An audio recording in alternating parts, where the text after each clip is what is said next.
हाय, मैं मुक्तेश हांडा। कुछ किस्से, कुछ कहानियाँ, कुछ देहरादून के बारे में, कुछ ऐसी बातें मैं आपको बताने जा रहा हूँ जो आपको हैरत करेंगी। पुराना देहरादून में भी पहले ठगी चलती थी, और वो ठगी जो थी, मतलब आजकल जो साइबर ठग है उनसे भी बढ़ के थी। पहला ज़माना होता था चिट्ठी का। लोग चिट्ठी लिखते थे और चिट्ठियों पे बात होती थी। और ये एक सच्ची घटना है जिसको आपको सुन के बड़ा आनंद आएगा। हुआ ये कि हम लोग हापुड़ में अपना निजी कामों से गए हुए थे, कुछ अपने ठेकेदारी के कंस्ट्रक्शन वगैरह के। मेरा भाई बलविंदर हमारे साथ में था, चेतन भी था। हम लोगों ने वहाँ घर ले रखा था हापुड़ में। और बलविंदर अपनी मम्मी को चिट्ठी लिखता है हमारे देहरादून में कि माता जी, मैं बिल्कुल ठीक ठाक हूँ और मैं ऐसे ऐसे करके चिट्ठियाँ लिखता दे देता था। चिट्ठी ही होती थी मान उस समय ज़्यादा। चांस की बात ये हुई कि उनमें से एक ना एक भाई हमारे यहाँ देहरादून आया होता था। 2 दिन पहले ही मैं देहरादून आया तो एक इलनेस लेटर हमारी मम्मी को मिला, हमारे बलविंदर के हैंड राइटिंग का। खोला तो बलविंदर की चिट्ठी थी। उसमें हूबहू लिखा बातें कि मैं यहाँ पर ठीक हूँ और सब कुशल हैं, मुक्तेश देहरादून चले गया है, बाकी सब कुछ ठीक है। यहाँ पर मेरा एक मित्र अभी बना है जो कि देहरादून आएगा और वो आर्मी का सामान सप्लाई करता है। आर्मी की कैंटीन में सामान को लेके जाता है, आपको वो कांटेक्ट करेगा। हमारे पास उस टाइम लैंडलाइन फ़ोन होता था। लैंडलाइन फ़ोन नंबर 3900 हमारा था।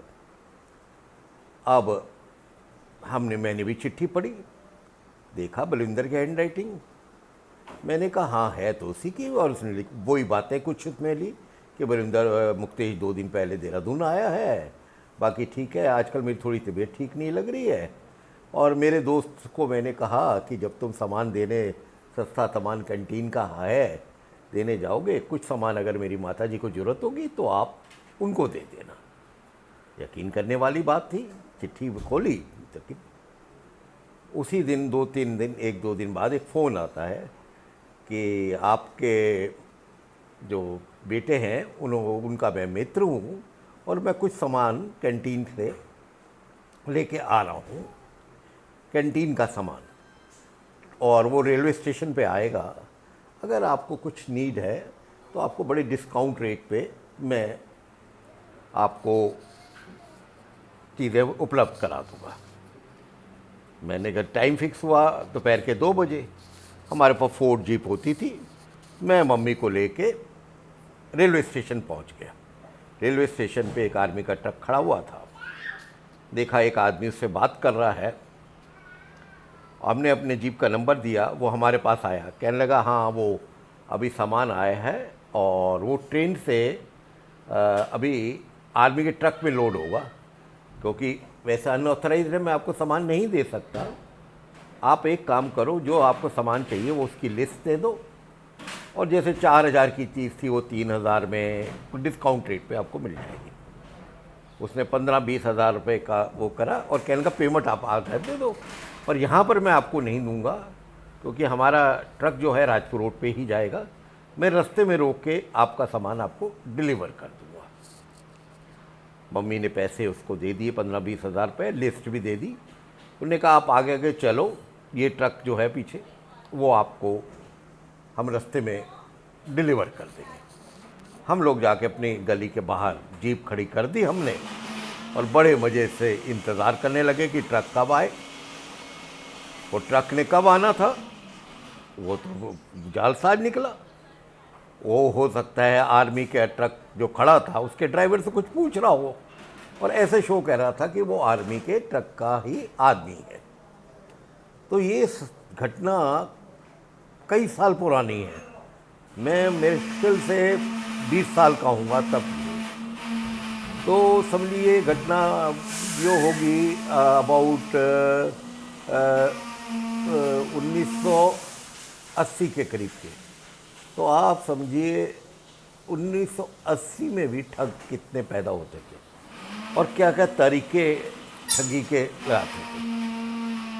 बाद में हमने पूछा भाई को, कांटेक्ट किया, वो कहता मेरा कोई दोस्त नहीं था, ना मैंने चिट्ठी लिखी। अब उनका ये था कि वो लोग चिट्ठी ले लेते थे, हैंड राइटिंग बनाने में एक्सपर्ट होंगे, हैंड राइटिंग बना के उसी तरह का इनलाइन लेटर, कुछ हमारी बातें जो हम एज यूजुअल लिखते हैं और कुछ उसमें अपनी तरफ से मिला के चिट्ठी पोस्ट कर दी, और ये एक ठगी था। तो ये एक बहुत नाजायब देहरादून का ठग जिसको कह सकते हैं। ये बातें आपसे शेयर कर रहा हूँ कि लाइफ में क्या क्या होता है, क्या क्या नहीं। पर उस बंदे की दाद देने वाले की हैंड राइटिंग एक्सपर्ट, उसने हू बहू राइटिंग बनाई, हू बहू इनलाइन लेटर किया, कुछ बातें हमारी उसमें से चोरी, कुछ अपनी बनाकर लेटर पोस्ट कर दिया। तो आज तो साइबर से ठगी होती है, पहले चिट्ठियों से भी ठगी होती थी। ये घटना शायद आपको बहुत रेयर ही मिलेगी, इसलिए आपको मैं ये साझा कर रहा हूँ। धन्यवाद।